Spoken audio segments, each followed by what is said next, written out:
মনটা কবে থেকে পদ্মপুকুর পদ্মপুকুর করছিল, অবশেষে গিয়ে বানাতে পারলাম। নমস্কার, আমি পায়েল। আমার লোকেশন ইচ্ছা পূর্ণিয়ার বারাকপুর। স্ক্রিনে দেওয়া নাম্বারে যে কোনো অর্ডার পারপাসে তোমরা হোয়াটসঅ্যাপ করতে পারো।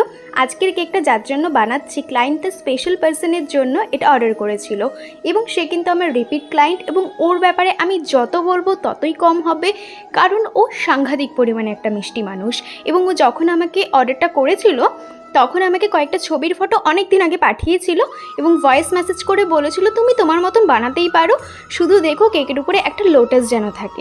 এবং কিছুক্ষণ পরেই দেখি আরেকটা ভয়েস করেছে যে একটা সানফ্লাওয়ার যেন থাকে, তুমি সানফ্লাওয়ার কেকটা খুব ভালো করো, তো একটা সানফ্লাওয়ার যেন কেকে থাকে দেখো। আর তুমি একবার বললে লোটাস, তাই জন্য তো আমি ভেবে নিলাম যে পদ্মপুকুর বানাবো, আমি অনেক দিন ধরে বানাবো ভাবছি, কিন্তু এই ভয়েসে আবার বললে সানফ্লাওয়ার। এক্স্যাক্টলি তুমি কোনটা চাইছো? তখন ও সাথে সাথে ওটা শুনে, তুমি এই ছোট্ট কেকের মধ্যে তোমার মতন করে এক্সপেরিমেন্ট করবে ভাবছো, আমি আর কিচ্ছু বলবো না পায়েল, তুমি তোমার মতন করে করো, তোমার যা মনে আসছে।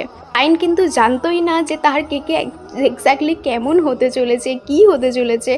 আমার উপর এতটা ভরসা যে ও এই কথাটুকু বললো, পায়েল তুমি তোমার মতন করে করো। ব্যাস, আমি আর কোথায় যাই, পাকামো করার পূর্ণ স্বাধীনতা তো আমি পেয়েই গিয়েছি।